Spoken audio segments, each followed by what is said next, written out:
Hello everyone. It's Lynn, and as this is an October video, I decided to dress up again as the hag slash crone because today's video is about my crone time and what that looks like, because I have a triple goddess practice, I guess you could say.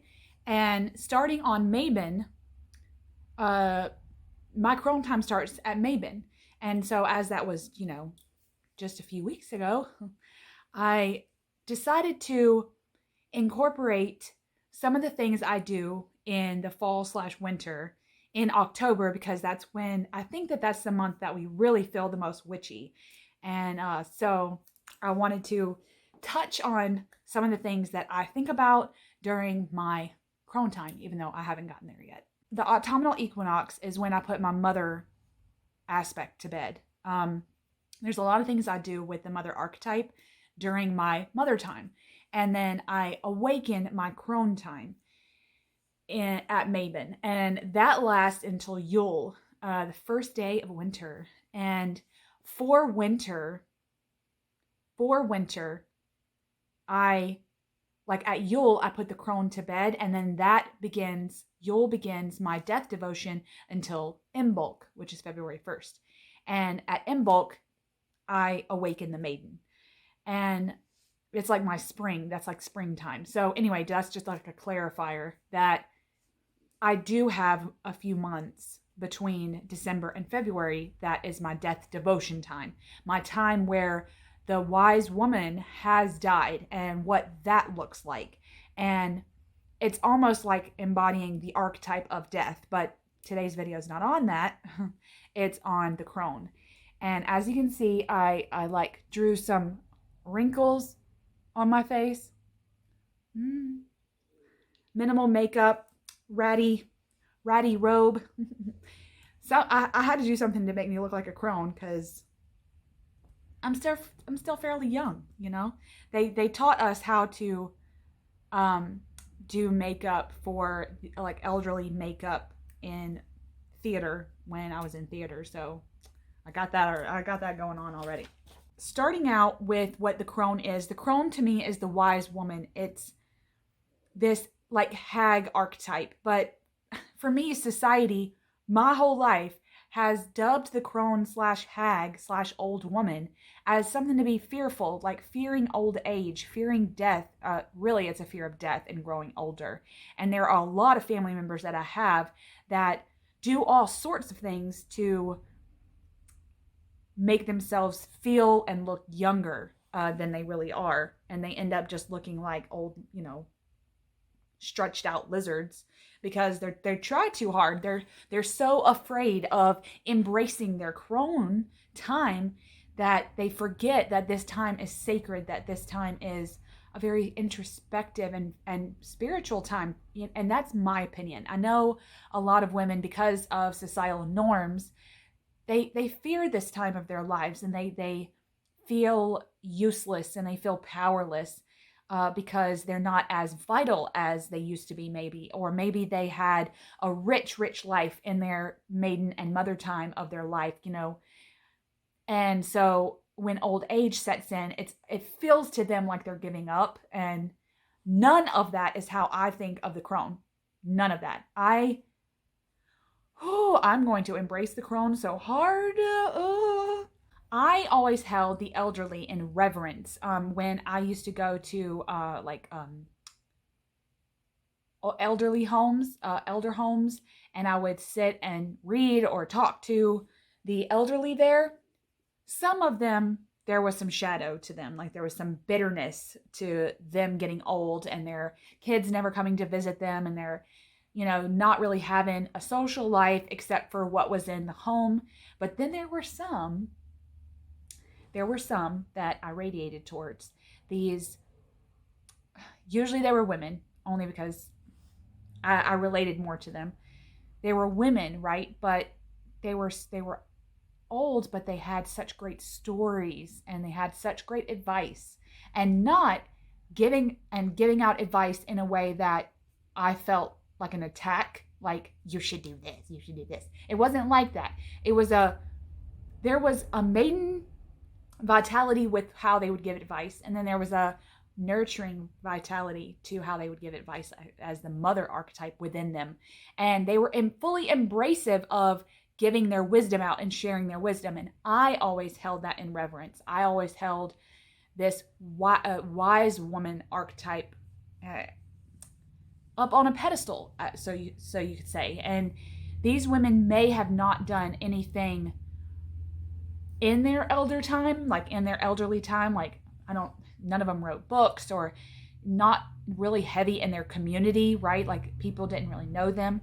But instead of falling prey to uselessness and old age, they did something with it. And when us workers would go in there and sit and chat with them, they would talk back. They would have things to say, and all we had to do was sit and listen. And we could communicate. And a lot of the people I worked with were afraid to communicate with them. They felt like there's some other kind of species, and that never made sense to me. And it's because of what society has done to the crone. Now, some people don't know specifically what the crone time is. And when I first started my triple goddess practice way back, I started looking up what each phase, if you want to call it that, because the moon phase is what is the symbol of the triple goddess. I tried to look up what each phase would look like and what each archetype meant, and ways to embody that so that I could form a practice with it. And there wasn't a lot of information on the crone, except for this crone being this wise woman, this archetype that was held on to all of her wisdom, and that was it. But there was a take there on menstruating.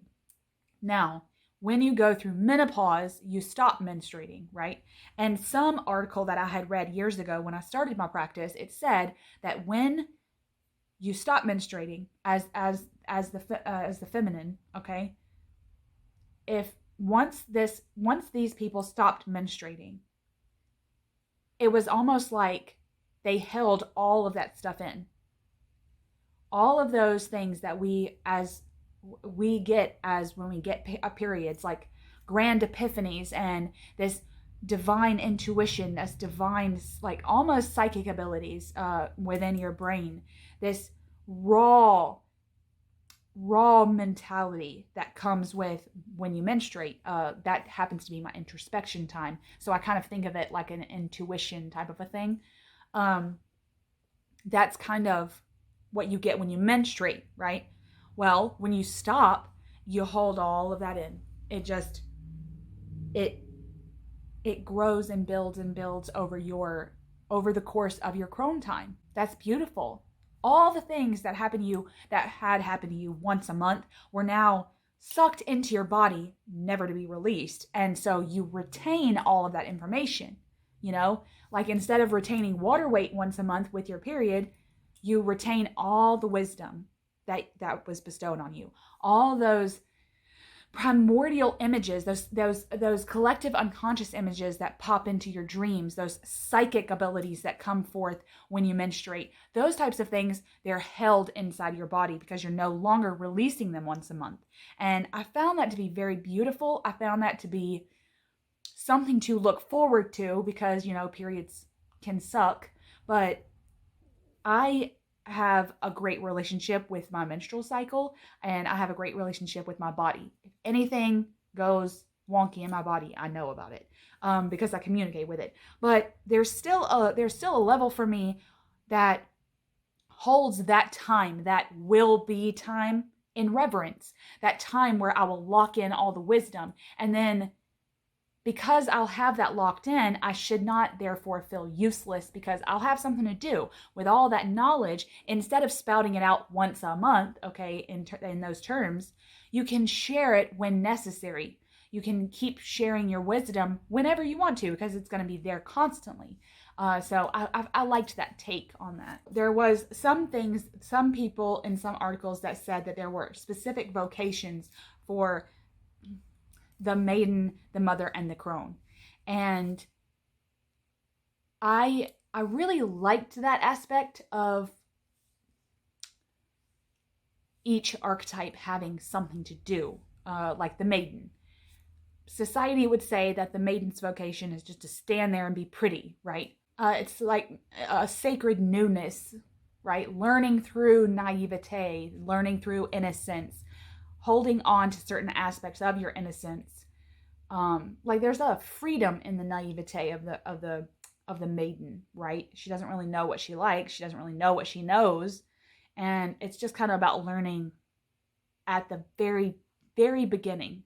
And that's what the vocation of the maiden is. Now, society would say that the maiden is just this fair being, this gorgeous being that is only revered for her ability to conjure lust in another person, right?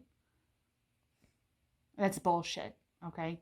The maiden is so much more than that. When I embody the maiden, there's a sense of inner child there. There's a sense of creativity there. There's a sense of spontaneity that I like to latch onto, because in my mother time that I am in right now, I feel locked down sometimes by schedules in the mundane day-to-day life, and not being able to have as much alone time as I did when I was in my maiden time. So those types of vocations I have put on myself when I embody the maiden, not necessarily beauty and ways in which I can, show a little cleavage and conjure up some lust in somebody. That's not really what the maiden is to me. And then the mother. She's not necessarily always a nurturer. She doesn't have to be birthing things. It's not this, she's not this breeding pool over on this table. It's so much more than that. There is a nurturement with her knowledge as well, that within nurturement, there's a loving sense of protection, and how as the matriarch of her family or of her house or of her community, there are levels of safety, protection, like just a hug. And yeah, that goes into nurturement for me a little bit, but there's a way in which she's fully embracing who she is as the nurturing archetype. And I believe that it's necessary to embrace that vocation in yourself. You don't have to ever have birthed children to know what that feels like, to embrace your community, to embrace all the things that you have birthed. And I think that that's a beautiful vocation for the mother. And then the crone. Like I said before, I feel like instead of this being an ugly, hag-like archetype, there's a beauty there's a solace that she finds in her wisdom and in her mind and in her body. Like, okay, if we think about crones from books or from, mythos or whatever, like if we think about Hecate and Baba Yaga and Caradwin and whoever the hell else, right? They live alone in a hut in the forest. Now, what may that mean? I saw this in another video too about the hut. But anyway, the point is that for me and for the person that was doing the video that I saw, it's about the solace in solitude, the not giving a fuck that you have a whole room of people to talk to. You can be by yourself. You can be alone and not feel alone, because you have your own thoughts, right? You have your hearth to warm you, and you have your wisdom to guide you through the solitude, and you have fully embraced the solitude in a way. And then when people need your knowledge, they come to you. I think of the movie Brave, that Disney movie, where Merida goes to the witch's hut in the woods and she's asking for something. That witch was like, yeah. That's kind of the same take. It's same with Baba Yaga, There were aspects of Baba Yaga, and there was a bitterness to Baba Yaga. But for me, there was a nurturement in Baba Yaga with Vasilisa that was kind of mothery. And then there was her ability to ride off, in her chicken hut, or her chicken feet hut in her mortar and pestle that was kind of maidenish, you know? And I think a lot of people overlook that she was once a mother and she was once a maiden. Same with all the other crone archetypes. We forget that the crone used to be these things. She may not be societally beautiful anymore, but that doesn't mean that her wrinkles aren't beautiful now. It doesn't mean that with the sag, she hasn't fully embraced the fact that she can breathe now, that she can sag with all of her body parts. She's embracing that about herself, and that is what's beautiful. To end this, I wanted to talk about what I may do in my, like, as a practice in my crone time these couple of months. And when I think about what I would be like in my crone time, I try to journal about what I want that to look like in my own life.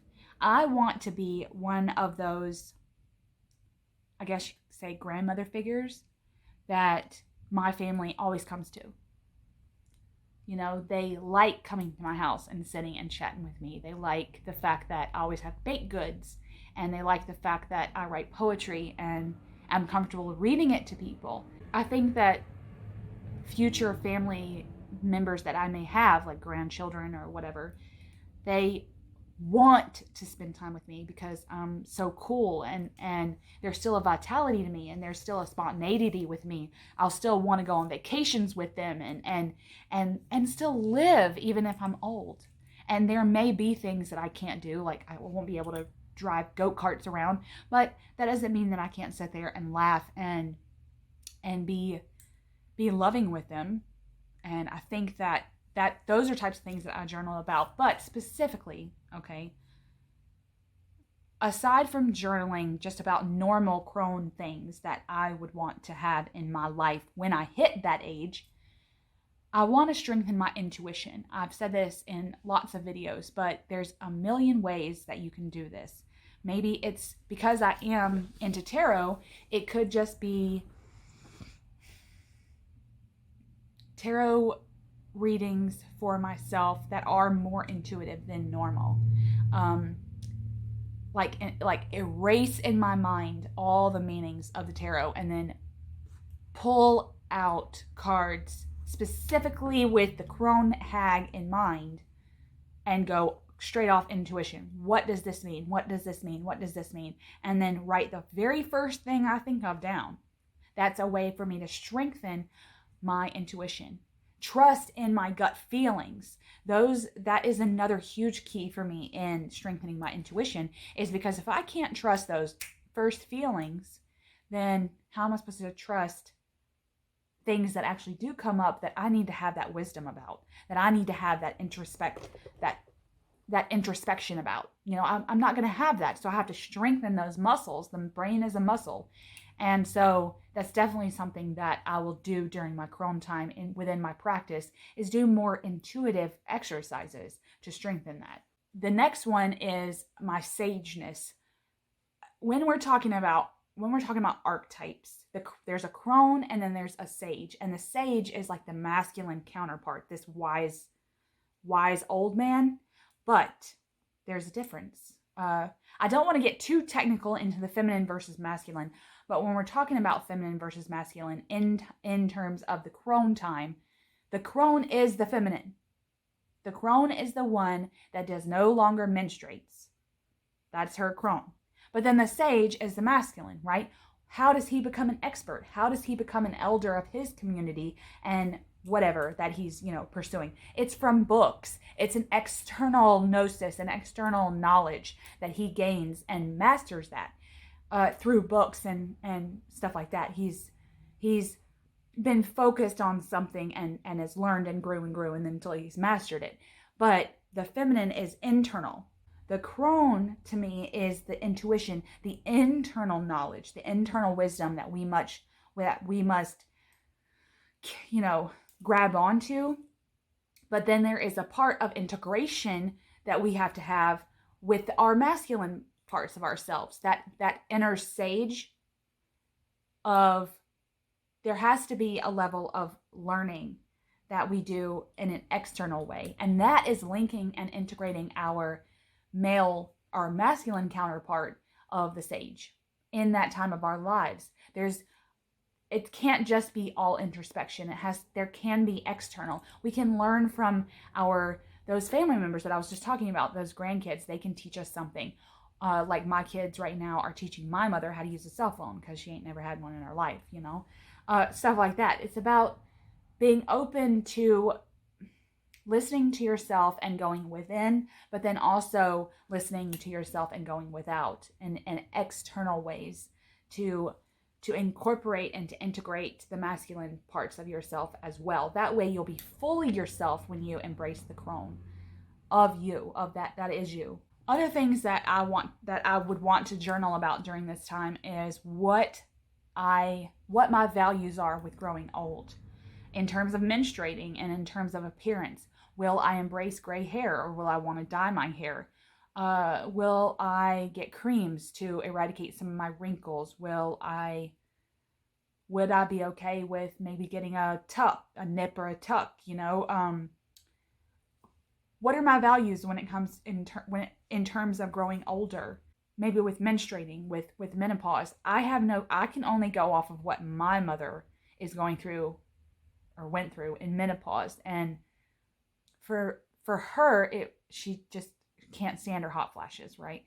And so she's been trying a lot of techniques, but because she already has certain medical conditions, she can't do like hormone replacement therapies or anything like that. So research the different things into menopause itself and see what the options are. And, am I going to go in search of black cohosh for my hot flashes? Am I going to be one of those pill poppers, that has one of those, Sunday through Saturday pill dispensers because I just don't want the pain or of the arthritis and stuff like that. I think that helps me when I get to that age and when I go through menopause. Some of the things will already be worked out for me. I don't have to be so severe with myself when that time comes because I'll already have my values in place. I'll already have what I expect of myself when that time comes. And I think that that's really important. I think that's a way for me to embrace myself that will be the crone. And then, of course, if there's fun things that I do, like the last one is just like fun, kitschy stuff. Like I look up different archetypes. Like I said before, some of the crones from mythos, like Baba Yaga, I'll read their stories, journal about them, maybe draw some pictures or, do some poetry regarding some of the crones from mythos. Maybe I'll look up different crones in pop culture, old women that I value. Maybe there was one, there's a lot of elder women on Instagram that are doing some bomb ass shit that I like. Maybe find some new older women to follow that are doing the do, and I follow them to look at what they might be doing in their lives and what they recommend as far as good products on the market now and stuff like that. So that's kind of fun things that I do when it comes in terms of my crone time. I do a lot of things during my crone time. It's like one of my favorite times of year because I will go out and maybe visit some nursing homes, maybe volunteer, and of course meet people on Instagram. That's always fun because I don't really have a big social life, like in my day-to-day life.